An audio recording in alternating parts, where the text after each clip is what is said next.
नमस्कार दोस्तों, मैं हूं मित्र बहुत बहुत स्वागत करता हूं आपको अपने YouTube चैनल पंच एजुकेशन में। दोस्तों ये मेरा फोटोशॉप बेसिक्स का तीसरा वीडियो है। पिछले दो वीडियोज में मैंने बताया था फोटोशॉप के यूजर इंटरफेस के बारे में और फोटोशॉप को कैसे ओपन करते हैं और फोटोशॉप में किसी इमेज को कैसे ओपन करते हैं और सबसे पहले फोटोशॉप में कौन सा काम करते हैं यानी कि जूम टूल के बारे में बताया था। तो इस वीडियो में हम बताएंगे और इस वीडियो में हम जानेंगे कुछ बेसिक सिलेक्शन टूल के बारे में कि सिलेक्शन टूल क्या होता है और फोटोशॉप में सिलेक्शन कैसे किया जाता है और उसके प्रॉपर्टीज को। तो चलिए दोस्तों जानते हैं सिलेक्शन क्या होता है, सिलेक्शन कैसे किया जाता है और फोटोशॉप में सिलेक्शन का मतलब क्या होता है। तो दोस्तों सिलेक्शन को समझने के लिए हमें किसी फोटो को अपने फोटोशॉप में ओपन करना होगा या तो फोटोशॉप में कोई फाइल बनाना होगा, तभी तो उसमें काम होगा। तो यहाँ पे सिलेक्शन को समझने के लिए हम अब एक फाइल बनाना सीख लेते हैं कि फोटोशॉप में फाइल कैसे बनाते हैं। तो फोटोशॉप में फाइल बनाने के लिए आपको सबसे पहला मेनू यानी कि फाइल मेनू पे क्लिक करना होगा। जिससे आप फाइल मेनू पे क्लिक करोगे आपके सामने फर्स्ट ही ऑप्शन न्यू का मिलेगा। आपको न्यू पे प्रेस कर देना है, क्लिक कर देना है। जैसे आप न्यू पे क्लिक करोगे ना, आपके सामने एक ऐसा पॉपअप मेनू यानी कि एक और विंडो ओपन होके आ जाएगी। दोस्तों न्यू का शॉर्टकट होता है Ctrl+N। आप यदि शॉर्टकट से काम करना चाहो तो आप जब भी Ctrl+N प्रेस करोगे फोटोशॉप में एक नया फाइल ओपन होने का मेनू आ जाएगा जिसमें आपको उसका साइज देना होगा। यहाँ पे दोस्तों मैं बता दूं कि यदि आप किसी फोटो को ओपन करके उसमें कोई एडिटिंग करना चाहते हो तो फिर आपको कोई साइज उसका देना ज़रूरी नहीं है। पर दोस्तों अगर आप एक नया फाइल ले रहे हो तो आपको ये पता होना चाहिए कि आप किस साइज का फाइल बनाने वाले हो। सपोज करो कि आप कोई अपना डॉक्यूमेंट या सर्टिफिकेट बना रहे हो जो A4 पे प्रिंट होगा, तो आपको ये पता चला ना कि हाँ मैं जो डॉक्यूमेंट बना रहा हूँ वो A4 फाइल के लिए बना रहा हूँ। ऐसे दोस्तों कोई भी फाइल बनाना है तो पहले आपको उसका साइज पता होना चाहिए। सपोज यदि आप कोई वेबसाइट डिज़ाइन करना चाहते हो तो उस वेबसाइट का साइज आपको पता होना चाहिए। कोई पम्पलेट डिज़ाइन करना चाहते हो तो उस पम्पलेट का साइज आपको पता होना चाहिए। आईडी कार्ड बनाना चाहते हो तो आईडी कार्ड का साइज हमें देना होगा। एटीएम कार्ड का डिज़ाइन बनाना चाहते हो एटीएम कार्ड का साइज देना होगा। कहने का मतलब कि जब आप नया फाइल लोगे तो वहाँ पे आपको उसका साइज देना कंपलसरी होता है। ठीक है दोस्तों, जैसे न्यू बटन पे प्रेस किए तो आपके सामने जो मेनू आया, अब उसे समझ लेते हैं कि इस मेनू में क्या क्या होता है और किसका मतलब क्या है। ठीक है दोस्तों, यहाँ पे देखिए सबसे पहला है नेम, यानी जो फाइल हम बनाने वाले हैं उसका नेम हम क्या दें। यहाँ पे बाय डिफ़ॉल्ट अनटाइटल्ड 1 आता है। आप इसको क्लिक करके ऐसे यहाँ पे कोई भी अपना नेम, उस फाइल का नेम दे सकते हो। ठीक है, ये पहले में भी दे सकते हो और फाइल सेव करते समय भी दे सकते हो, कोई दिक्कत नहीं है। ठीक है दोस्तों, अब यहाँ पे इमेज साइज का एक देखोगे, यहाँ पे एक ग्रुप बना हुआ है इमेज साइज का। अब इस इमेज ग्रुप में हम देख लेते हैं कि किस सेटिंग को क्या कहा जाता है। ठीक है, यहाँ पे दोस्तों देखिए सबसे पहले है प्रीसेट साइजेस। अब प्रीसेट साइजेस क्या होते हैं दोस्तों, वर्ल्ड लेवल में कुछ ऐसे साइजेस हैं जो फिक्स हैं जिसका यूज पूरे वर्ल्ड लेवल में किया जाता है। जैसे कि A4 साइज का पेपर, A4 साइज का प्रिंटर और पेपर दोनों वर्ल्ड लेवल में है। कहीं भी दुनिया के किसी भी कोना में जाओगे तो आपको A4 पेपर जरूर मिल जाएगा। इसका मतलब कि वो वर्ल्ड लेवल पे है, इसीलिए फोटोशॉप में उस साइज को इस लिस्ट में डाल दिया गया है। यहाँ पे आप देखो A4 मिल गया, A3 मिल गया, ऐसे बहुत सारे साइजेस हैं जो कि वर्ल्ड लेवल पे पॉपुलर हैं। तो वो आपको इस मेनू में मिलेगा। यदि आपको A4 साइज का पेपर चाहिए तो यहाँ पे आप A4 सेलेक्ट करो, ऑटोमेटिक उसका साइज इसमें फिल हो जाएगा, आपको साइज फिल करने की ज़रूरत नहीं पड़ेगी। अब दोस्तों यहाँ पे जस्ट बगल में देखें तो विड्थ में उसका साइज दिखा रहा है, A4 पेपर का विड्थ दिखा रहा है 210 mm। अब यदि आपको mm समझ में नहीं आता तो यहाँ आप mm पे क्लिक करोगे तो कुछ और भी यूनिट्स ओपन हो जाएंगे, जैसे पिक्सल्स। तो पिक्सल्स तो आपको और समझ में नहीं आएगा, आपको जो भी इसमें समझ में आए जैसे इंचेस, cm, mm जो समझ में आए आप उसको सेलेक्ट कर सकते हो। मुझे इंचेस समझ में आता है तो मैं यहाँ पे इंचेस कर ले रहा हूँ, यहाँ भी मैं इंचेस कर ले रहा हूँ। अब दोस्तों देखिए A4 पेपर साइज का साइज 8.2 11.6 इंचेस आ गया। यदि आपको इसमें कोई चेंजिंग करना है, A4 से बड़ा चाहिए या अपने इच्छा हम सोच रहे हो कि मुझे 2 फीट बाई 4 फीट का चाहिए, तो यहाँ पे आप वो टाइप कर सकते हो कर्सर ब्लिंक करा के। ठीक है, अब दोस्तों यहाँ पे है कि रेजुलेशन को समझना बहुत ही ज़रूरी है और बहुत ही यूजफुल है ये चीज़। इस पे बहुत लोग ध्यान नहीं देते और मैक्सिमम स्टूडेंट्स यहाँ पे कंफ्यूज होते हैं। इसलिए दोस्तों आप इसको अच्छा से समझिएगा, जो मैं बोल रहा हूँ उसे ध्यानपूर्वक समझिएगा, ठीक है। रेजुलेशन का मतलब होता है पिक्चर की क्वालिटी, यानी जो आप फाइल बनाने वाले हो उसका साइज, उसका क्वालिटी टोटल रेजुलेशन पे ही डिपेंड करता है।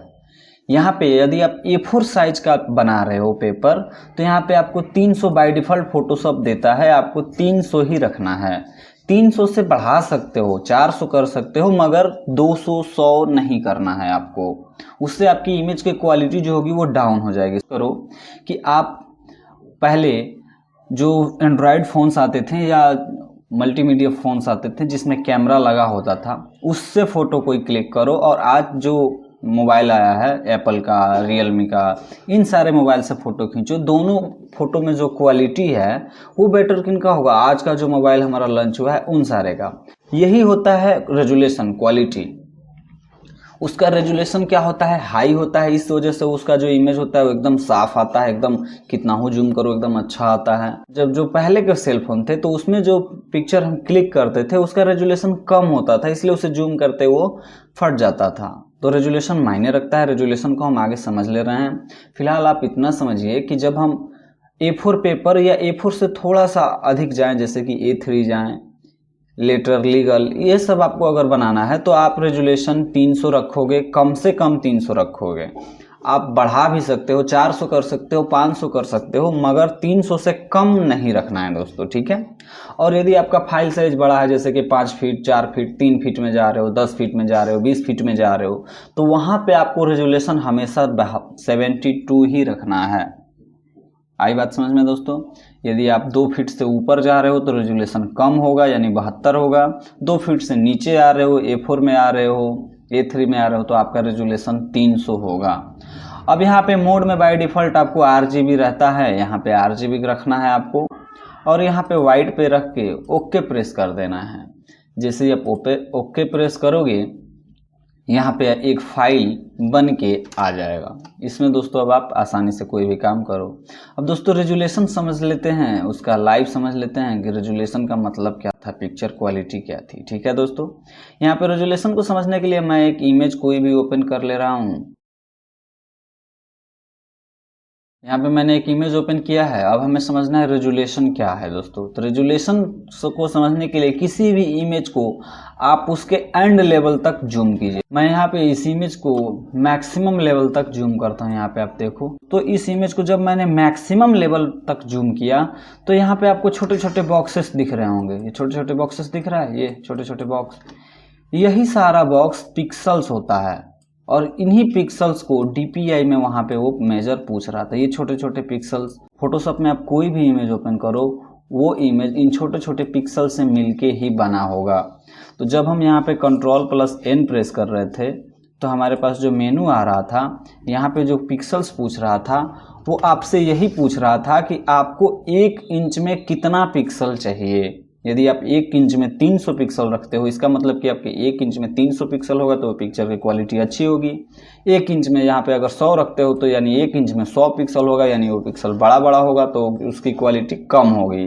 जितना पिक्सल छोटा होगा उतना क्वालिटी आपकी अच्छी होगी।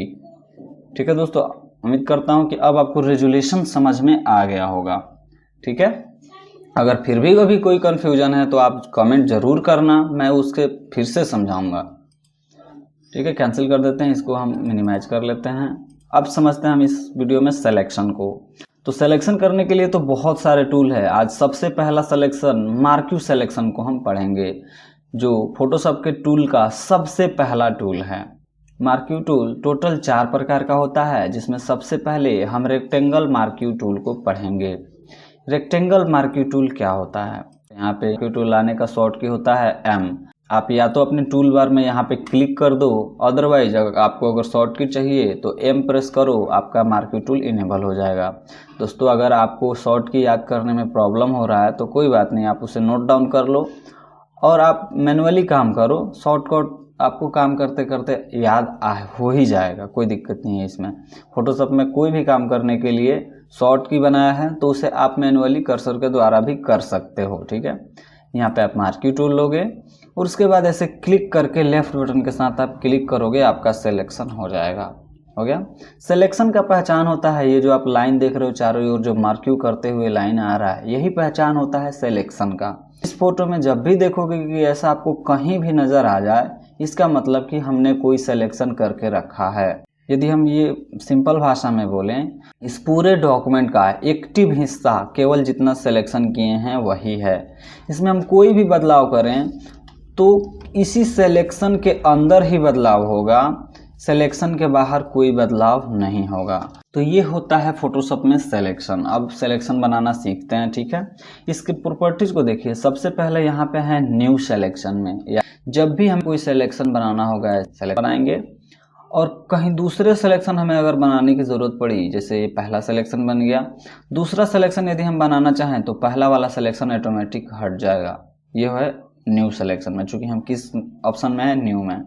अगर ऐड सिलेक्शन में क्लिक कर देते हैं तो हमारा पहला सिलेक्शन भी रहेगा और जहां हम दूसरा सिलेक्शन बनाएंगे वो भी इससे ऐड हो जाएगा, आपस में क्या हो जाएंगे, मर्ज हो जाएंगे।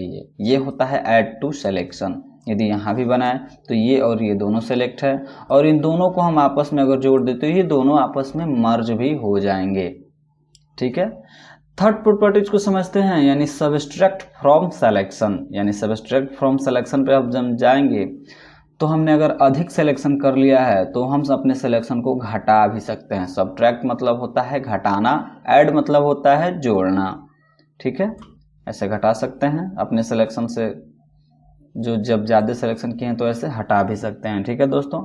अब जो इसका फोर्थ प्रॉपर्टी है वो है इंटरसेक्ट विथ सिलेक्शन। इसका मतलब होता है कि जितना भी हम सिलेक्शन किए हैं ना दोस्तों, अगर हम कोई नया सिलेक्शन यहाँ पे बनाएंगे तो जितना सिलेक्शन किए हैं केवल उतना रहेगा और बाकी सारा सिलेक्शन ऑटोमेटिक रिमूव हो जाएगा। देखिए दोस्तों, यहाँ पे हम जितना सिलेक्शन किए थे उसमें का केवल उतना ही भाग, यानी केवल इस सिलेक्शन का ये अंदर का ही पोर्शन रहेगा और बाकी का पोर्शन रिमूव हो जाएगा। ये होता है इंटरसेक्ट विथ सिलेक्शन। फिर हम यहाँ पे न्यू सिलेक्शन में चले जाते हैं और यहाँ पे न्यू सिलेक्शन बना लेते हैं। दोस्तों यहाँ पे मैं कभी भी ऐड टू सिलेक्शन यहाँ पे क्लिक करके सिलेक्शन नहीं बनाता और बनाना भी नहीं चाहिए। दोस्तों जब आप एडिटिंग करने लगोगे, जब आपको एडिटिंग समझ में आएगी, आप एडिटिंग करना शुरू करोगे तो ये ऑप्शन आपको बहुत ही ज़्यादा बोरिंग लगेगा। वहाँ पे आपको सबसे अच्छा लगेगा शॉर्टकट, क्योंकि फोटोशॉप में हर एक कमांड के लिए शॉर्टकट है और मैं भी हमेशा शॉर्टकट ही यूज करता हूँ। ये मुझे बहुत बोरिंग लगता है। तो यानी ऐड टू सिलेक्शन करने का शॉर्ट की होता है शिफ्ट। आप जब भी अपने कीबोर्ड में शिफ्ट प्रेस कर दोगे ना, तो देखिए यहाँ पे ऑटोमेटिक जब मैं शिफ्ट प्रेस कर रहा हूँ तो न्यू सिलेक्शन से हमारा कर्सर ऐड टू सिलेक्शन में चला जा रहा है दोस्तों यहाँ पे। तो यहाँ पे जब भी आप शिफ्ट बटन प्रेस करके रखोगे वो काम करेगा ऐड टू सिलेक्शन का। उसके बाद आप कहीं भी सिलेक्शन करते रहो वो आपके मेनू में सेलेक्ट हो जाएगा, हो जा रहा है। उसके बाद आपको यहाँ पे है सबस्ट्रैक्ट फ्रॉम सिलेक्शन। अगर कोई सिलेक्शन में से घटाना है तो शिफ्ट छोड़ के आप अल्ट प्रेस कर लोगे तो आपका हो जाएगा सबस्ट्रैक्ट फ्रॉम सिलेक्शन, यानी सिलेक्शन में से अब घटना शुरू करेगा, ठीक है दोस्तों।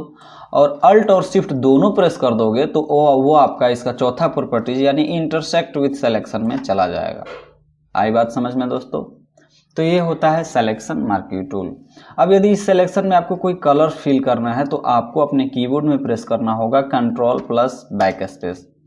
कंट्रोल प्लस बैक स्पेस जब भी प्रेस करोगे तो आपके बैकग्राउंड में जो कलर होगा, यहाँ पे कलर पैलेट देखिए दोस्तों, एक कलर टूल दिया हुआ है, कलर पैलेट, कलर पिकर जिसको बोलते हैं।